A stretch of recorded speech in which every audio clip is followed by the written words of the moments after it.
Make it interesting with, had this happen to us a couple times. I'm complaining about free throws, missing the front ends of the one-on-one. I look down and those are the only three we missed.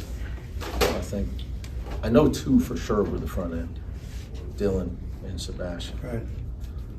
I'm not sure if two of Dylan's were. I'm not sure. But you know, they got some kids that I got a lot of respect for. You know, they've been through a lot, obviously, with some tough, close losses. A brutal schedule for their last 8 games, is it? Just, I mean, crazy. You know, everybody's top 20. Everybody they play is top 25 in the Ken Palm. It's tough to do 8 times in a row. But Galloway and Goody are. You can just see those kids just got a lot of character, man. So I got a lot of respect for them. You know, and then obviously with the coaching situation, they continue to compete. I think I saw them on a close to the next 4 out or first 4 out or something. That's right. So a lot of respect for their kids to continue to fight under the situations. And we just uncharacteristically turned the ball over Ben in the second half. We don't do that. So we give them credit. They're at home. Their kids, like I said, they kept fighting. They caused it. We had 9 second half turnovers. We don't turn the ball over 9 times in a game. I mean, we just don't. We turn the ball over 6 or less times usually here lately. So that almost got us. So we finally out-rebounded somebody. We needed to tonight because we didn't turn them over. But they don't, you know, they don't turn the ball over. It's not who they are. They keep it simple, and they're pretty strong with the ball. You obviously won the game. Is that kind of the bottom line takeaway for you, or how much are you going to hone in on every game? I'm the same, Ben. Yeah. Every game. I know some games, you know, because I'm honest, people think I'm miserable or upset. I do the same thing every game. We try to win, then we evaluate the film. What do we need to do to get better? Because for us, it's about the NCAA tournament. That's just the way it is. I told you that when I got the job. People thought I was crazy, but we're 9-3 in the NCAA tournament since I got the job. So it's what, you know. So that's what I told these guys for the last 2 days. I mean, even if we'd have come back and beat Illinois, it was good practice for us the other night to be down and have to execute trying to make a comeback. You're in that situation in March. We did a great job of that. We didn't get the dub, but we did a great job. Tonight, we got to learn how to play with the lead. You can watch film on both of those when we get home and try to learn and grow. So you know, but I told the guys, we keep getting out rebounded. We're not going anywhere in March because we're eventually going to play somebody like Indiana that just doesn't turn the ball over. So you can't get you can't be +8 in the turnover margin to make up for the rebound. So you know, and they're obviously they went to the 4 guards a lot tonight, but Ballo's a load for us. You went away from a dive for a while in the second half, and it seemed like they had some success inside. Any regrets on that front? Well, they went to Renault, who's quicker, so I was just matching with them. You know, I wanted to put him back in, but you know, when you look down, and Tyler Bilodeau's your leading scorer, and in the game he's your leading scorer. You want to take him out? So sometimes it's like, yeah, trust me, I want to put him back in. Yeah. You know, but then I got to put Tyler Bilodeau on Luke Goody or Mabako defensively. Yeah. And I thought the other night I didn't do a good job. Look, I believe so much in Eric Daly that I put him in a bad spot, and I told myself tonight if they play small and they exploit him a little bit, that we got to go 4 guards. So I made that decision. And I thought the other night I did a bad job with that until the end, and then we made the comeback against Illinois. Yeah. So when teams play small, it's just we got the players to do it. And you know, Trent Perry's. It's a great time to play him. You know, because as you can see, he's really good. He's got a tremendous future. What does it say about Dylan that, you know, stepping up the line, he was 1 of 7, 1 of 4, and at that point he was 1 of 3 on free throws, and to make both of those? not having this best shooting night? I think he's a great kid, and he really cares about his coach, and he didn't want to see me go to the hospital.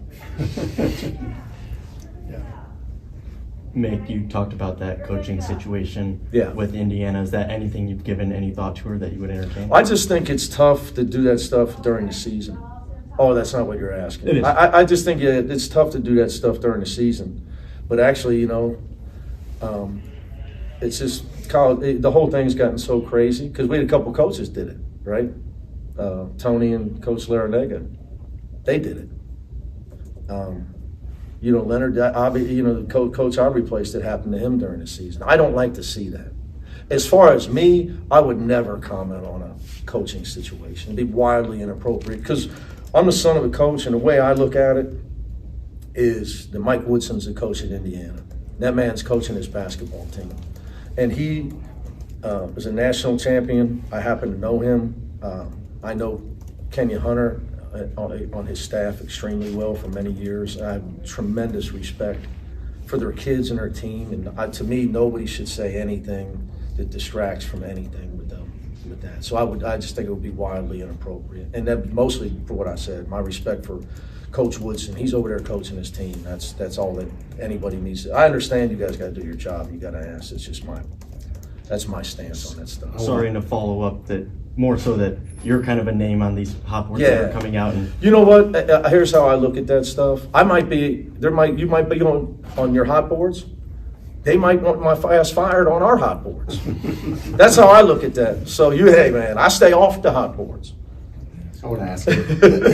They might, I'm just telling you, man, that's just the way it is. I want to ask it in a little bit different way. You can go from one board to the other real quick. Hiring fire, you know what I'm saying? You're a Midwest guy, very familiar with this Indiana program. Kind of just what's your impression, not for you specifically, but just like kind of the appeal of Indiana in 2025, because they obviously do have. I think, look, there's obviously blue blood jobs.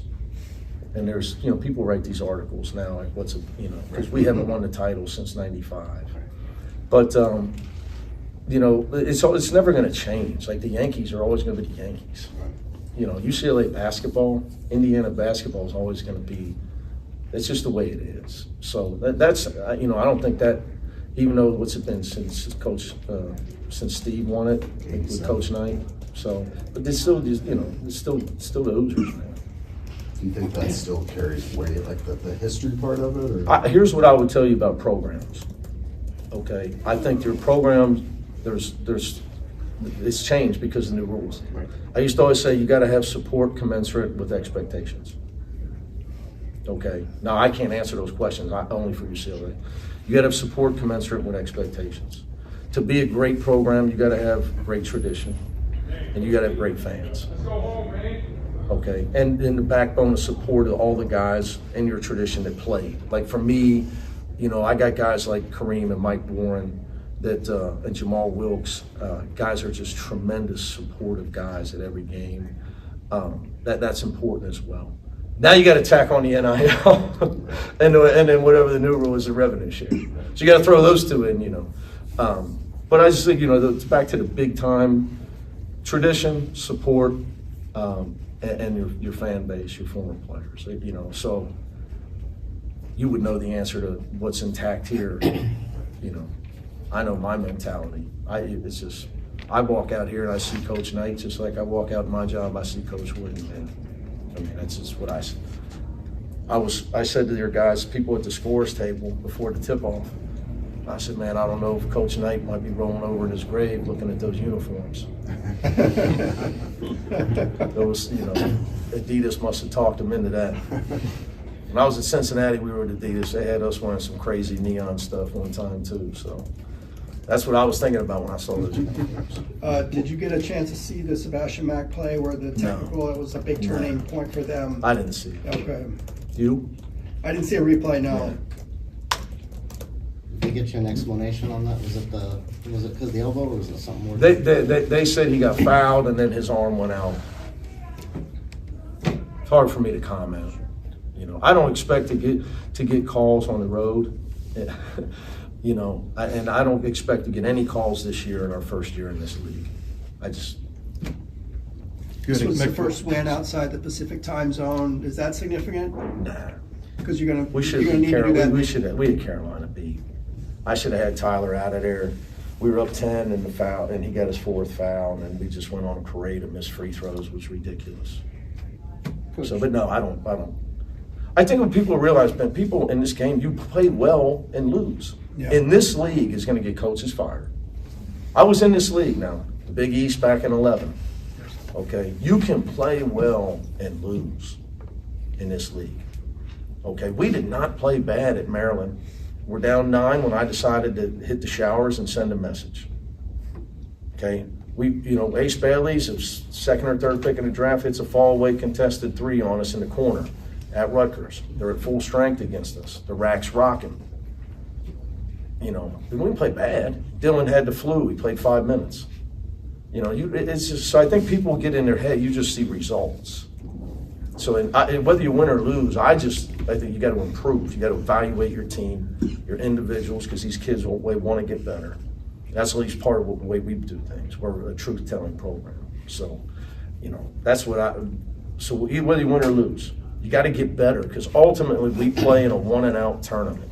And I know everybody thinks they know who's going to win it and that we have no chance, but that's not the way we approach it. We will not approach it when that day comes. I can promise you that, because we practice under 11 banners. So nobody else does that. You mentioned. Go ahead, sir. So, just what would you say to UCLA fans that might see you on these coaching lists for Indiana and might be worried about you leaving? I would say some people might be happy, because some people probably are on boards wanting me fired. I mean, this is what you got to understand, that stuff in this business, and I'm being dead serious. Your popularity rating when you're a coach, you have to check your ego. They booed John Calipari in Kentucky. Okay, you know what he did there? He said, well, he's the opposing coach. I mean, wow. They wouldn't have booed Bob Knight. He walked in here. I can promise you that. I can promise you. Okay, so, I mean, that's just the way it is, man. So I'm well aware that I might be on a board for a job, but my board, somebody might want me to lose my job. And I know I'm laughing, but I'm being serious, man. We get our ass beat Tuesday, I think we play. Go ahead, check our boards. Coach, you talked a lot about the season. I don't have to rehash all of it about the travel schedule, and everything. Just deeper into that, not getting into the full travel, but the second game of these road trips, kind of how does that differ than the first? Is it kind of like, do you kind of adjust, and are you kind of better for it, or is it harder? I'm much colder than I was when we landed. It's just 5 days of this. I'm just kidding. Coach Dana Altman and I, because Coach Musselman's new and Danny Sprinkle is new. So in our meetings, we asked, they were talking, what do you think on these road trips?